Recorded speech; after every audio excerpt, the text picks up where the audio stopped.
बिस्मिल्लाहिर्रहमानिर्रहीम अस्सलाम वालेकुम। बात आर्मी चीफ की तैनाती से शहबाज शरीफ के इस्तीफे और असम्बलियों की तहलील तक जा पहुंची है। बहुत बड़ी खबर है जो इस वीडियो में आपके सामने रखने जा रहा हूं।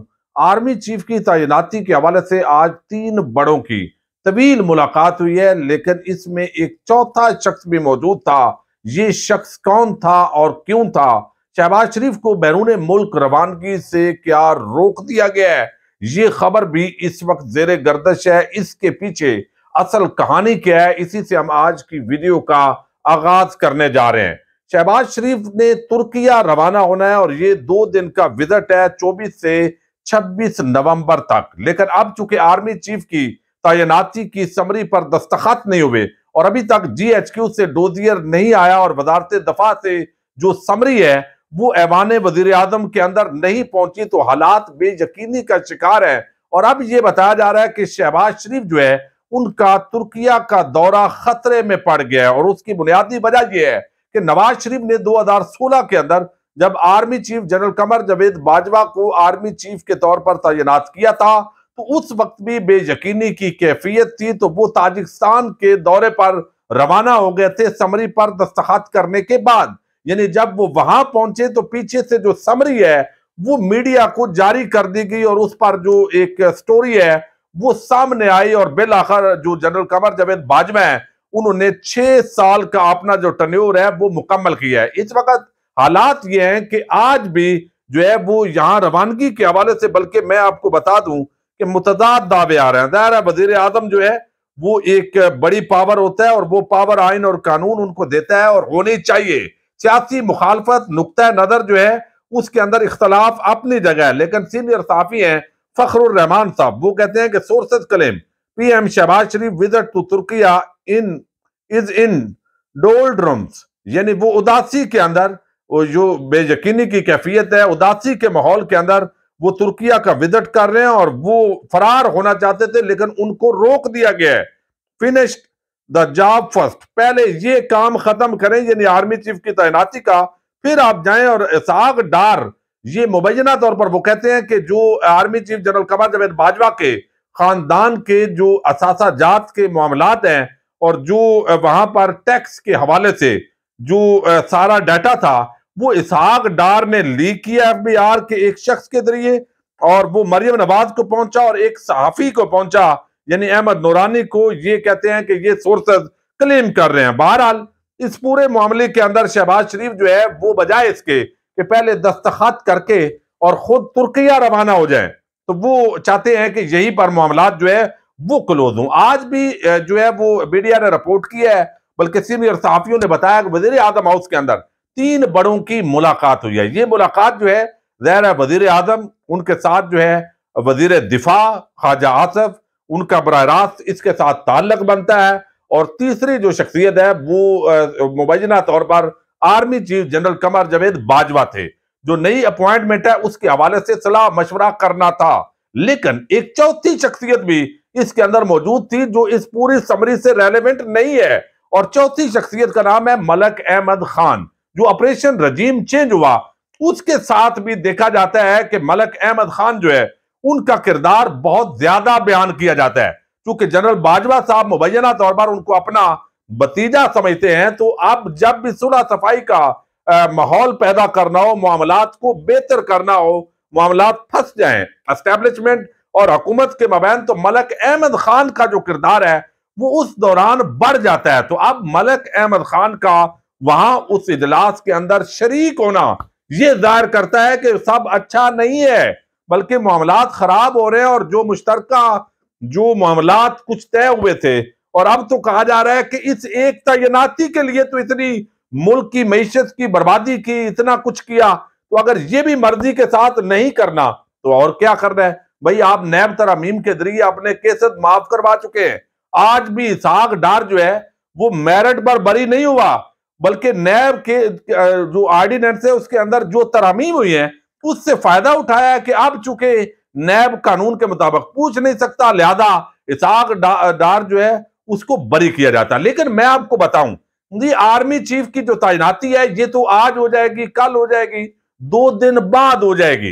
एस्टैब्लिशमेंट की राय मानी जाती है या नवाज शरीफ की मानी जाती है, किसी ना किसी ने तो आर्मी चीफ तैनात होना है और ये हो जाएगा। लेकिन जो सबसे बड़ी बात है वो ये है कि इस वक्त एस्टैब्लिशमेंट के अंदर ये राय पाई जा रही है कि पीडीएम के, मैं पिछली वीडियोस में बता चुका हूं कि पीडीएम का जो गंद का टोकरा है इसको उठाकर फेंकना है, चूंकि ये इतना वजनी है जिसके अंदर जो है वो हम इसका बोझ नहीं उठा सकते। अब आज ही कामरान खान कहते हैं, अब देखिए जो मुल्की मुआशी मामलात हैं और जो मुल्क जिस तरह डिफॉल्ट की तरफ बढ़ रहा है, तो ये तो शहबाज शरीफ के इस्तीफे और असेंबलियों की तहलील तक मामला बिल्कुल पहुंचा हुआ नजर आ रहा है। यानी अगले जो इलेक्शन है वो नहीं होंगी, बेयकीनी की कैफियत पैदा नहीं जो है वो खत्म नहीं होगी और इसके साथ ही जो है वो मामलात जो है वो खराबी की तरफ बढ़ रहे हैं।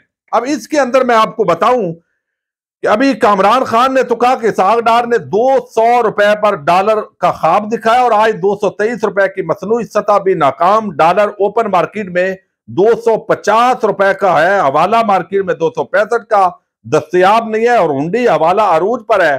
परेशान हाल पाकिस्तानी सरमाया बाहर भेज रहे हैं। डार शहबाज शरीफ नवाज शरीफ खानदान कारोबार सालों कबल बैरून मुल्क मुंतकिल कर चुके हैं, लेकिन खुद हुकूमती अखबार रोजनामा जंग ने आज एक बड़ी आम खबर मेहताब हैदर ने दी है और ये मैं समझता हूं चौंका देने वाली खबर है। और बजाय इसके कि हम आर्मी चीफ की तैनाती और उन मामलात को तो डिस्कस कर रहे हैं जो मुआशी तौर पर बर्बादी हुई है मुल्क की, और अब तो अगला इलेक्शन होगा, जो हुकूमत आएगी जो 7 महीने के अंदर चलते पाकिस्तान की तरफ, तरक्की करते पाकिस्तान को जिस तरह से रोका गया है, इसका जिम्मेदार कौन होगा इन हालात के अंदर। यकीनन एस्टैब्लिशमेंट पर यह बहुत ज्यादा बोझ है कि लोग तनकीद कर रहे हैं कि ये जितना भी ये भानुमती का कुंभा है ये आपके तावन के साथ आया है, तो उन्होंने अभी ये जो टोकरा है इसको उठा के फेंकना है। अब यहां पर आप देखिए ये रोजनामा जंग हुकूमती अखबार, उसकी ये चौंका देने वाली रिपोर्ट है जिससे जाहिर होता है कि अब शहबाज शरीफ की भी छुट्टी होगी, असेंबलियां भी तहलील होंगी और जो फ्री एंड फेयर इलेक्शन है उसकी तरफ बढ़ना पड़ेगा, वरना कोई दूसरी चॉइस ही नहीं रहेगी। आर्मी चीफ की तैनाती अब पीछे रह गई है। आप जरा ये आप समाप्त कीजिएगा। रोजनामा जंग के अंदर मेहताब हैदर ने यह रिपोर्ट दी है कि पाकिस्तान का क्रेडिट डिफॉल्ट स्वैप सीडीएस पीर को अपनी इंतहाई बाला हद यानी 92.53% जा पहुंचा है और इसमें सिर्फ एक ही सेशन के दौरान 12.53% का रिकॉर्ड इजाफा हुआ है। यानी डिफॉल्ट परसेप्शन यानी क्रेडिट डिफॉल्ट जो परसेप्शन है उस हवाले से कि ये मुल्क इस पोजीशन में नहीं है कि अपने कर्जे जो है वो माफ कर सके। अब इससे कोई निकालेगा भी तो वो पाकिस्तान से भारी कीमत पाकिस्तान को चुकानी पड़ेगी। ये मजाक नहीं है। एक इसहाक डार उधर से कहता रहा है ये हो जाएगा, कोई टेंशन नहीं है, तो कल को अगर ये एस्टैब्लिशमेंट पर बहुत बड़ा अवामी प्रेशर है, दबाव है कि अगर खुदा न खास्ता पाकिस्तान डिफॉल्ट की तरफ जाता है तो उसके जिम्मेदार सिर्फ ये नून लीग और पीडीएम की हुकूमत नहीं है बल्कि मुख्तदार इदारे भी हैं, और यही बात मुसलसल इमरान खान अवाम के सामने रख रहा है। अब यहां पर वो कहते हैं कि वजीर खजाना इसहाक डार की यकीन दहानियों के बावजूद कि हुकूमत अपने तमाम तर वाजिबात और कर्जाजात वक्त पर अदा करेगी, लेकिन सीडीएस हालिया हफ्तों और महीनों में तेजी से बढ़ रहा है। पाकिस्तान को 5 दिसंबर तक स्कूक बॉन्ड्स के 1 अरब डॉलर अदा करना है। 3 अक्टूबर को सीडीएस 52.82% था, जबकि 31 नवंबर तक यह बढ़कर 52.53% हो गया। सिर्फ एक माह 18 दिन में इसमें 39.71% इजाफा हुआ है। यानी पाकिस्तान की जो डिफॉल्ट पोजीशन है सीडीएस में इजाफा दायर करता है कि पाकिस्तान की कर्जाजात और बैनुल-अक़वामी वाजिबात अदा करने की सलाहियत के हवाले से बैनुल-अक़वामी सरमायाकारों में मनफी तासर पाया जाता है। इससे यह भी मालूम होता है कि डिफॉल्ट का खतरा तेजी से बढ़ रहा है। ये हुकूमती अखबार रोजनामा जंग वो आज इसको जो है वो पूरी बयान कर रहा है।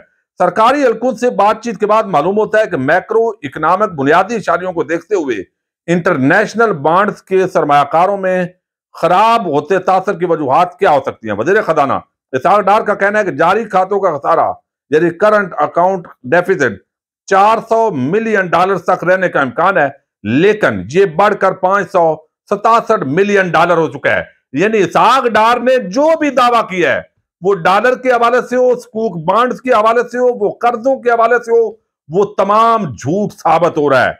माहाना बुनियादों पर देखा जाए तो सितंबर में यह खसारा $363 मिलियन था, जो अक्टूबर में $567 मिलियन हो गया है। अक्टूबर में बराह रास्त गैर मुल्की सरमायाकारी भी कम हो गई है और $95 मिलियन हो गई, और सालाना बुनियादों पर इसमें 62% तक गिरावट आई है, जबकि माहाना बुनियादों पर 13% गिरावट आई है। बरामदात के हवाले से देखें तो अक्टूबर में यह सिर्फ $2.28 अरब थी, जबकि गुज़श्ता माली साल के इसी अरसे के दौरान ये $2.3 अरब थी, यानी ये भी कम हुई है। स्टेट बैंक के पास गैर मुल्की दर मुबादला के ज़खायर में 11 नवंबर तक कम होकर $7.9 अरब रह गए। अब हुकूमत को तवक्को है कि AIIB वर्ल्ड बैंक के कर्जाजात की मद में $500 मिलियन, जबकि IMF से मुमकिन किस्त के नतीजे में जनवरी 2023 तक मुल्क को $1 अरब मिल जाएंगे। 31 जनवरी 2023 तक पाकिस्तान को प्रिंसिपल और मार्कअप की सूरत में 3.5 से 4 अरब की अदायगी करनी है। कर्जों की अदायगी में इजाफे और डॉलर की बढ़ती हुई कीमत आलमी सरमायाकारों के मनफी तासर को देखते हुए ऐसे लगता है कि डिफॉल्ट का खतरा बढ़ गया है। ये हुकूमत का अखबार जंग और जियो का जंग अखबार ये लिख रहा है। रवां माली साल के दौरान पाकिस्तान को $22 अरब की अदायगी करना थी।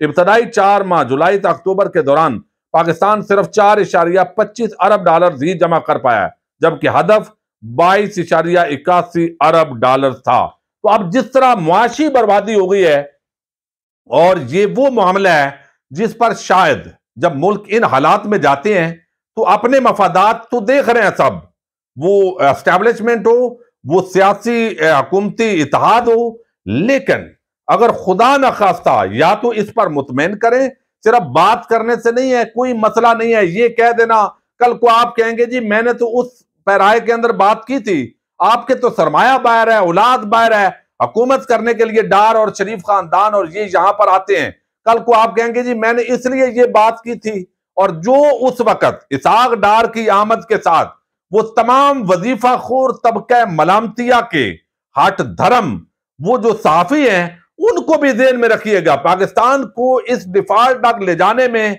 ये इन्होंने हिस्सा खाया हुआ है। इनके गिरेबान भी अवाम ने जो है वो जमहूरी अंदाज के साथ पकड़ते हैं। ये करप्ट टोला जिन्होंने पहले भी इनको पता था कि इसहाक डार ने मुल्क की मईशत को बर्बाद किया है, लेकिन ये टके टके की खातर इस तरह से एक लोगों को गुमराह करते हैं। और आज हुकूमती अखबार कह रहा है पाकिस्तान डिफॉल्ट होने जा रहा है, खुदा ना खास्ता अल्लाह ताला पाकिस्तान को जो है इस नेज तक ना ले जाए। तो इस खतरे के पेश नजर भी अगर मुस्तकिल 2-4 महीने 6 महीने अगर इलेक्शन नहीं होते और हालात इसी तरह बेयकीनी के साथ आगे बढ़ते हैं, सरमायाकारी रुकती है और मजीद जो है वो एक्सपोर्ट भी रुकी हुई है और इंपोर्ट भी रुकी हुई है, तो फिर आप अंदाजा कीजिए वे तो वैसे ही इन्होंने सर छुड़ाना है। यही वजह है कि ये कह रहे हैं कि जनाब 5-6 महीने के लिए अबूरी हुकूमत आए ताकि तमाम नाकामियों का मलबा उस पर डालें। हम कहेंगे कि हम तो ये कर रहे थे लेकिन ये अबूरी हुकूमत नालायक है। तो ये इनका प्लान भी इमरान खान ने नाकाम बनाया और ये आर्मी चीफ की तकर्री हो जाएगी, लेकिन उसके बाद शहबाज शरीफ को भी जाना होगा, असम्बलियां भी तहलील होंगी और बिल आखिर इमरान खान के मुतालबे पर फ्री एंड फेयर इलेक्शन करवाने होंगी। और अगली जो हुकूमत है उसके लिए भी ये बड़ा मुश्किल टास्क होगा कि पाकिस्तान को अब दोबारा जो है मुआशी तरक्की की पटड़ी पर डाला जाए। इजाजत दीजिएगा, अल्लाह हाफिज।